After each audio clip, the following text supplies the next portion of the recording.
Hey, what is going on guys? My name is Chris and welcome back to another video. Now in today's video we're going to be talking about how to invest into the stock market. Now if you're anything like me, investing into the stock market even a year ago was this mad concept that I had no idea about, and I thought for someone average like me would never be able to do. Now actually just taking some interest into it this year, I found that actually investing into the stock market, thinking about how to grow your wealth, is actually far easier than I actually ever thought it was. I thought it was kind of like all these guys in suits on the phone looking at the stock market, buy, sell and all this kind of good stuff. And actually it's nothing how they paint the pictures in the movies, and actually it's far easier. You can be sitting in bed on your phone investing into the stock market today. It's really that simple and really that straightforward. And ever since I started investing back in March, I've been kind of spending my time learning how to invest, where to invest my money, and spending time understanding the best return I can get from my investments.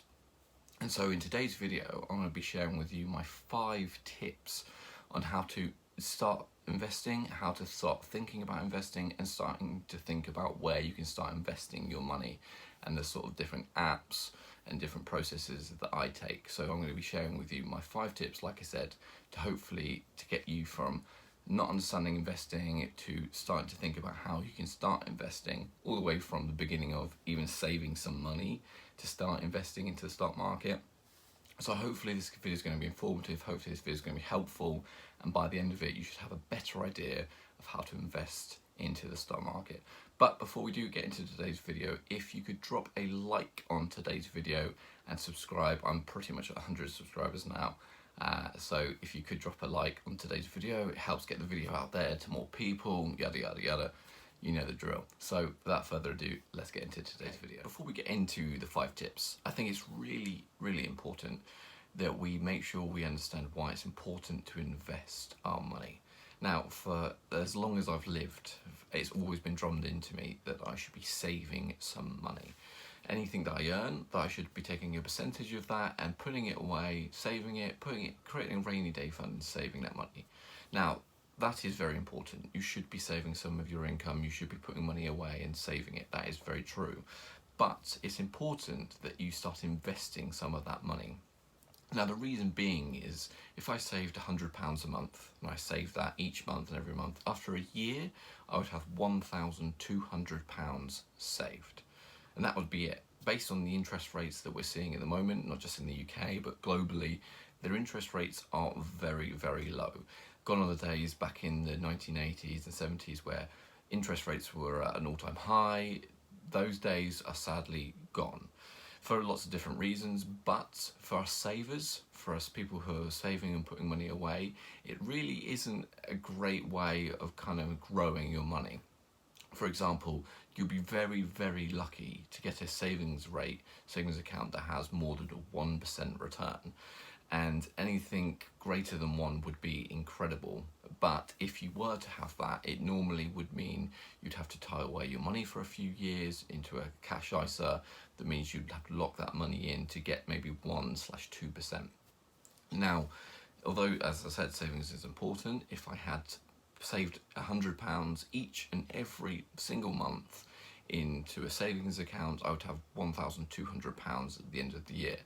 Now, even if I had 1% interest rate, that is absolutely nothing. I think it's like £12. And so that's why it's really important that we're thinking about investing some of that money.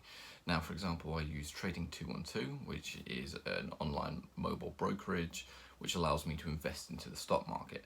Now, these returns aren't going to be set in stone. These will fluctuate as much as you put that £100 in a month into an invest account.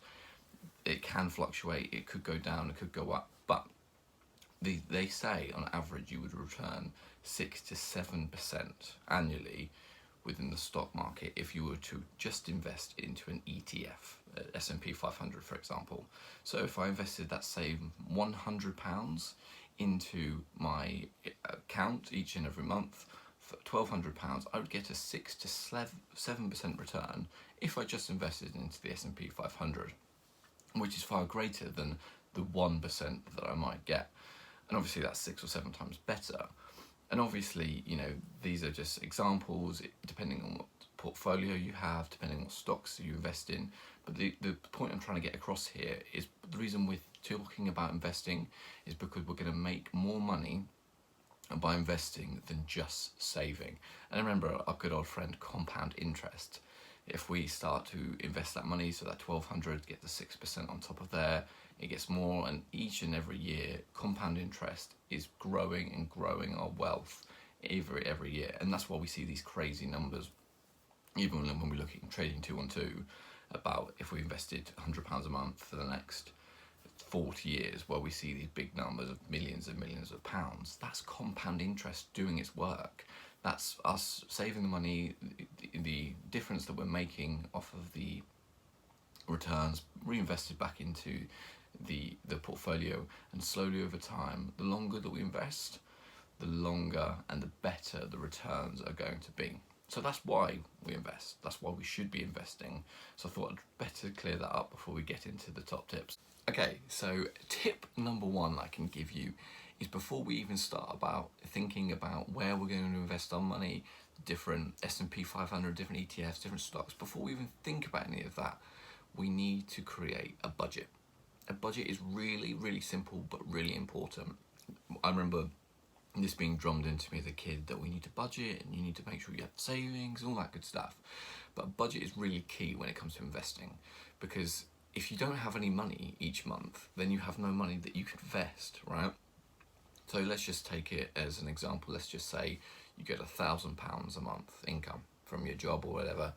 Just as an example, let's just say your rent, your phone bill, your utilities, so water, gas, your internet, all those kind of things that you spend on a month basis starts to come out of that £1,000. So let's just say your monthly expenses are £950, okay? So all of the money that you spend, so like things like I said, the rent, but also your discretionary spend, so things like going to the cinema or going out for a meal or coffee, all those kind of things, mounts up to about £950, let's just say, for example. So each month that would leave you with £50. Okay, so let's just say you were smart and you're thinking about, okay, I need to save some of that, squirrel some of that away. Let's just say you had £25 and you put £25 into a savings account, and that leaves you £25 to invest. Now, between me and you, I think £25 is pretty small. Although it's all important to make a start, so £25 is better than nothing. But I think what the idea is behind tip number one is the budget, is to look at everything that you're spending, everything that's going out, and making sure to see if there's any way you can cut back on certain things. So for example, if you have a brand new iPhone that comes out every year and you're renewing your contract and you're getting a brand new phone every couple of years, and you're spending, let's just say, £50 a month on that. For argument's sake, this is something that I've done this year, is I've decided not to renew my contract and just go SIM only. So keeping my old phone and just using a SIM only contract. That's reduced my phone bill from £50 down to £15. So that's £35 saving. And it's not made any change to my life. My phone still works, it does everything I need it to, but I'm saving that £35 a month, and that £35 is going straight into my invest pot. So now, for the purpose of the example, we've gone from £25 all the way up to £60 just from making a few slight changes. And so budgeting is really good to do that. So to mapping out everything that you're spending and seeing if there's any areas that you can tighten that up and save a little bit of money here and there. It could be things like coffees, or you might have Amazon Prime and Netflix, and you might decide, okay, actually I use Netflix more, so I get rid of Amazon Prime.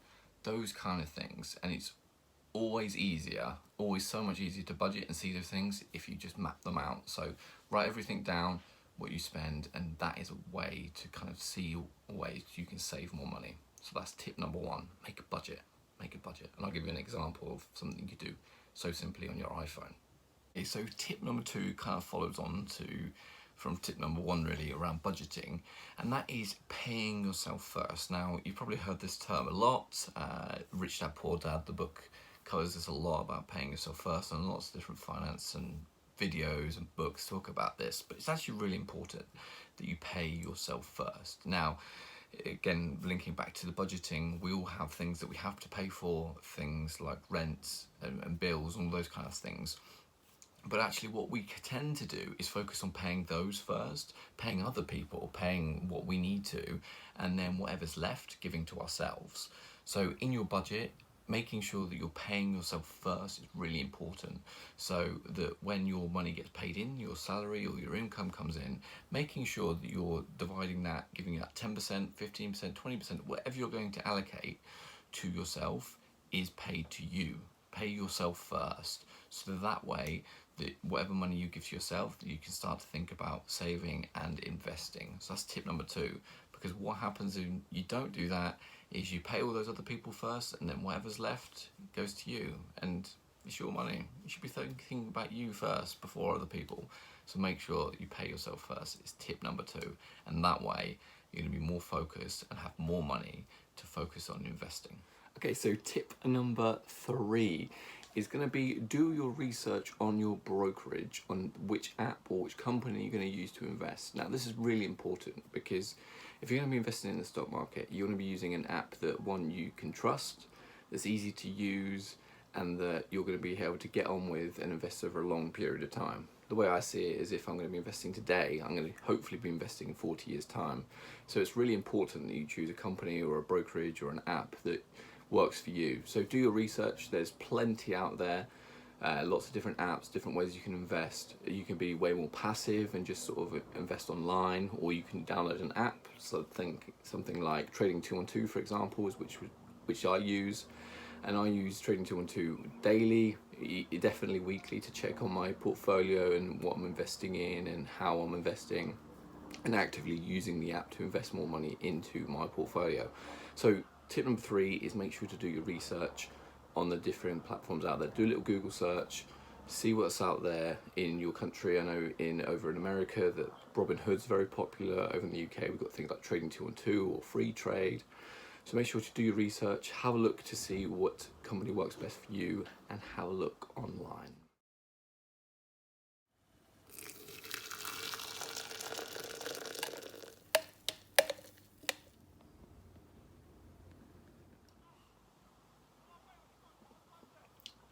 Right, now that we've got our coffee out of the way, let's move on to tip number 4. Yeah, now tip number 4 kind of relates to tip number 3 in the sense of the research side of it. So now that you've got your brokerage set up, you've got the company that you want to use to invest in, you've got the brokerage you want to use, now it's important to do your research into the ETFs and the stocks you want to invest into. Now, you have to understand what kind of person you are and the way that you want to invest. If you're not that interested in looking into balance sheets, into looking at all the different numbers and all that kind of stuff, and you want to have a bit of a diversification in your portfolio, then an ETF may be the right way to go. So an ETF like the S&P 500 tracks the top 500 publicly traded companies on the stock market in the US, and is a great way of getting a diversification into your portfolio. So you have those ETFs out there that can kind of give you that diversification.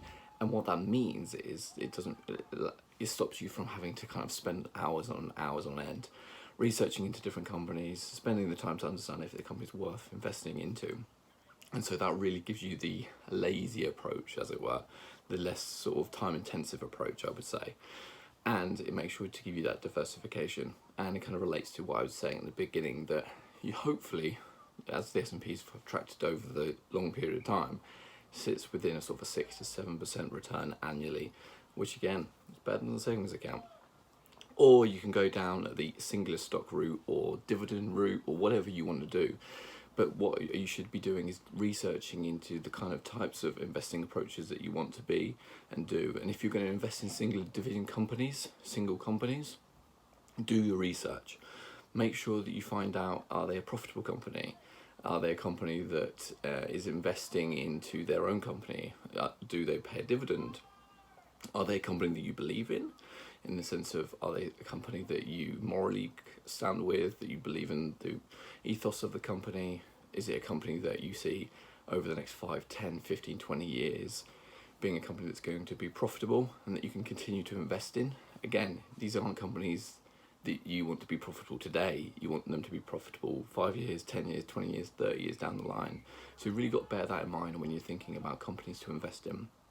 But again, it just relates to make sure you understand kind of what kind of investor you want to be, and make sure you do the research into the individual companies and start asking yourself those questions. Are they profitable? Are they a company I believe in? And are they going to be a company that I want to invest in for a long period of time? At the end of the day, they're holding your retirement money fund potentially. So you've got to be a company you believe in. So 4, do your research into the companies that you're going to invest in and think about the approach and how you want to invest. Final 5th tip that I can give you is be consistent. Now what I mean by that is it's really important that you keep investing each and every month into the market. Again, I talked about compound interest and how that is our best friend when it comes to making wealth and gaining money in our portfolio. But it's really important that we remain consistent in our investing journey. So each month in your budget, allocate this. Take £200 or whatever you can afford, a certain percentage of your salary or income, into your investment portfolio that's going in there consistently each and every month. And forget about it for the most part. Just keep consistently investing into the market. There's no point, in my opinion, investing £100 one month and then forgetting about it for 3 months and then putting another £150 in and then you forget about it again for another 6 months and then you put £500 in. Just be consistent. It's about time in the market. We always go on about that, but it's really about just being consistent. Keep putting in the money in each and every month and just making sure that you're being consistent across that time. And Trading 212 is great for doing that if you want to be a really passive investor. Their auto invest in pie feature allows me, which I'm trying to utilize, and I'm sure you guys potentially too, to invest automatically each and every month, and you don't even have to think about it. So you can set your £200, whatever you can afford, into your pie, into your auto invest, and that will be investing each and every month for you. And that is the best approach that I'm trying to take at the moment, allowing me to just be consistent into my portfolio and keep putting money in each and every month. So that's tip number 5, be consistent. So I hope this video has helped. If you do have any questions, do let me know. Leave them down in the comment section below. As I said, we're pretty much at 100 subscribers now, so I'm really pleased that we're growing slowly but surely, and hopefully we'll have a lot more videos coming to you guys in the future. If you do want to use Trading 212, it is the app that I use for. There will be a link in the description to the Trading 212 app, which if you sign up using that link down below and deposit up to just £1, £1 British pound, you'll get a free stock worth up to £100 and I'll get a free stock worth up to £100. So it's a win-win situation for both sides. So if you do want to do that, then sign up below. And then that's about it, guys. So I hope you enjoyed today's video. Leave a like, leave a comment. I'll see you guys later.